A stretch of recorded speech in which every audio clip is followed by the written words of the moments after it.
Bonjour, bonjour, bien-aimés dans le Seigneur. Que Dieu vous bénisse partout où vous nous suivez. Encore bienvenue sur cette chaîne Éternelle Vie qui est votre chaîne pour l'édification dans la foi. Que sert-il à un homme de gagner le monde s'il perd son âme? Alors, bien-aimés, aujourd'hui, nous sommes tentés quelquefois de vendre notre âme pour les biens périssables.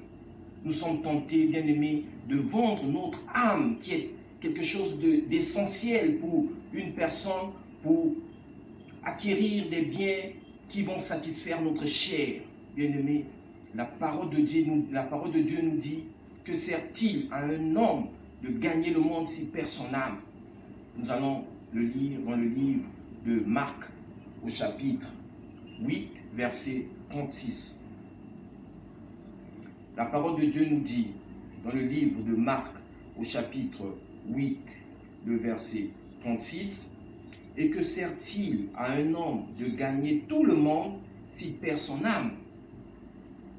Alors, quelle serait l'importance de gagner le monde, d'avoir des véhicules, je ne dis pas qu'avoir des véhicules c'est mauvais.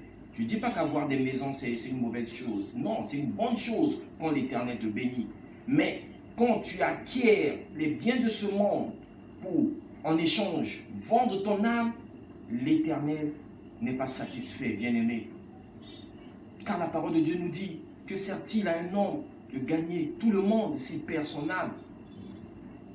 Toute chose va passer. Même les cieux passeront, bien-aimé. La terre aussi passera. Mais seule la parole de l'Éternel ne passera jamais. Et cette parole qui dit, que sert-il à un homme de gagner le monde s'il perd son âme? Notre Seigneur Jésus-Christ aussi, qui a vécu dans la chair comme un homme, en a subi. Il a été tenté. Et le diable l'a transporté très haut en attitude pour lui faire voir les choses de ce monde. En échange, l'Éternel, Dieu, Jésus-Christ, devait se prosterner, devrait l'adorer tout simplement. C'est un acte qui nous paraît simple, mais très profond. Parce que le diable sait qu'en transportant Dieu, en transportant Jésus-Christ très haut sur la montagne, Jésus-Christ devait avoir cette vision visible, une vision facile des choses de ce monde. Alors Christ, il a vu les choses de ce monde. Nous allons le lire, avant de continuer, dans le livre de Matthieu, au chapitre 4, verset 8. Matthieu, chapitre 4, verset 8, nous dit ceci. Le diable le transporta encore sur la montagne très élevée, lui montra tous les royaumes du monde et leur gloire, et lui dit, je te donnerai toutes ces choses si tu te prosternes et m'adores. Amen. J'aime cette parole. Le diable lui dit, simplement adore-moi, simplement prosterne-toi, et moi je te donnerai toutes ces choses en échange. Il n'y a rien pour rien, bien-aimé. Tu ne peux pas être bien aujourd'hui, tu ne peux pas profiter, tu ne peux pas tirer profit de quelque chose sans donner en échange quelque chose qui peut être très importante, qui peut être très valeureuse. Et l'Éternel a été transporté très haut sur la montagne par le diable. Et le diable lui a fait voir les choses de ce monde. Nous aussi, nous sommes transportés très haut dans les montagnes, très haut en altitude, pour bien voir une vision panoramique du monde, où nous pouvons contempler les choses de ce monde et être tentés en échange de vendre notre âme. Et j'ai aimé quelque chose de très important. J'ai aimé la parole, j'ai aimé la réponse que Jésus-Christ a donnée au diable. Nous allons le lire dans la suite. Le diable le transporta encore sur la montagne très élevée, lui montra tous les royaumes du monde et leur gloire, et lui dit, je te donnerai toutes ces choses si tu te prosternes et m'adores. Alors, écoutez la réponse de Jésus-Christ dans la suite, au verset 10. Jésus lui dit, retire-toi, Satan, car il est écrit, tu adoreras le Seigneur ton Dieu et tu le serviras lui seul. Amen. Oh, j'aime cette parole. Jésus dit, loin de moi, Satan, car il est écrit, Bien-aimé, chaque fois que le diable te parle, il faut lui répondre, bien-aimé. Ne reste jamais silencieux. Quand le diable te dit quelque chose qui est en train de bouillonner dans ton cœur, tu sais que c'est la parole du diable, bien-aimé. Il faut lui dire, il est écrit. Oh, Baba. J'aime cette parole. Jésus-Christ lui dit, retire-toi, Satan, car il est écrit, tu adoreras le Seigneur ton Dieu et tu le serviras lui seul. Jésus dit, j'ai vu les biens de ce monde que tu m'as montré, que tu m'as présenté les royaumes du monde, Dieu. J'ai vu, mais toi tu veux que je te donne tout simplement l'adoration. Mais moi je ne peux pas t'adorer, je ne peux pas m'agenouiller devant toi parce que il est écrit, bien-aimé, que tu n'adoreras ton Seigneur lui seul. Bien-aimé, quand tu es tenté, ne reste pas silencieux à seulement prier. C'est bien de prier, mais il faut le dire au diable, il est écrit que je n'adorerai que l'Éternel seul, lui qui m'a créé, lui qui m'a fait tant de bien, lui qui aujourd'hui me donne la force de vivre. Par où je suis passé, si ce n'était que l'Éternel, si ce n'était pas l'Éternel, je ne serais pas vivant. Il faut lui dire, il est écrit que l'homme ne vivra pas de pain seulement, mais de toute parole qui sort de la bouche de l'Éternel. Bien-aimé, aujourd'hui nous sommes dans un monde où tout va à 1000 à l'heure. Il y a aussi la crise. Il y a plein de circonstances qui feront que nous soyons tentés de vendre notre âme.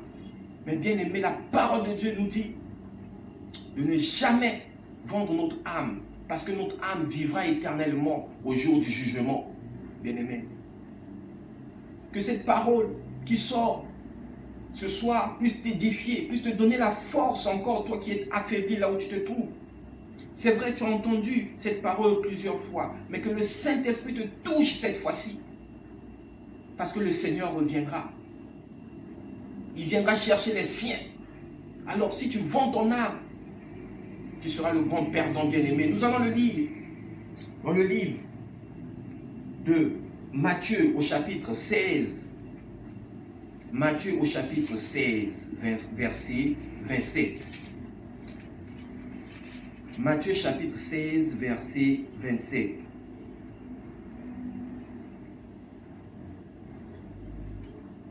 Il est écrit, car le Fils de l'homme doit venir dans la gloire de son Père avec ses anges, et alors il rendra à chacun selon ses œuvres. Je reprends. Car il est écrit, car le Fils de l'homme doit venir dans la gloire de son Père avec ses anges, et alors il rendra à chacun selon ses œuvres. Bien aimé, ce que nous faisons ne reste pas vain. Moi, je te le dis aujourd'hui, et je te le dis, c'est pas moi qui le dis, c'est la parole de Dieu qui le dit. Il reviendra dans sa gloire avec ses anges pour rendre à chacun ce qu'il faut. Chacun de nous doit bénéficier de cette grâce au jour du jugement. Nous sommes au temps de la grâce, bien-aimés. C'est le temps où chacun de nous doit se repentir. Si jamais tu as vendu ton âme pour des choses périssables, bien-aimés, ce soir, nous allons prier. Car il a dit dans sa parole, rien n'est impossible à celui qui croit. Crois que l'Éternel t'a sauvé, il est ton Seigneur, et nous allons faire une prière pour tenir ferme au temps de tentation.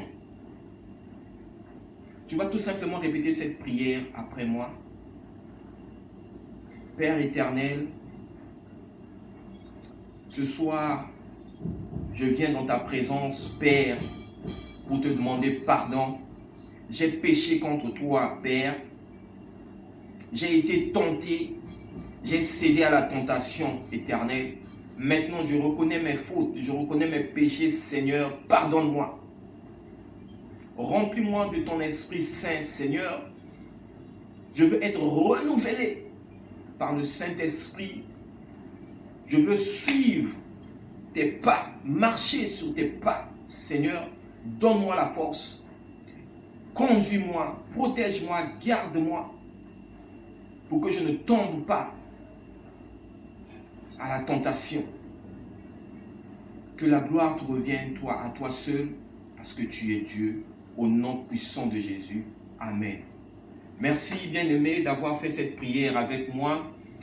Que l'Éternel vous bénisse et que cette semaine soit une semaine bénie partout où vous êtes, dans vos maisons, dans vos travails, dans vos activités, dans vos business. Que l'Éternel, le Dieu d'Abraham, d'Isaac et de Jacob vous bénisse. Merci et à très bientôt. Ciao.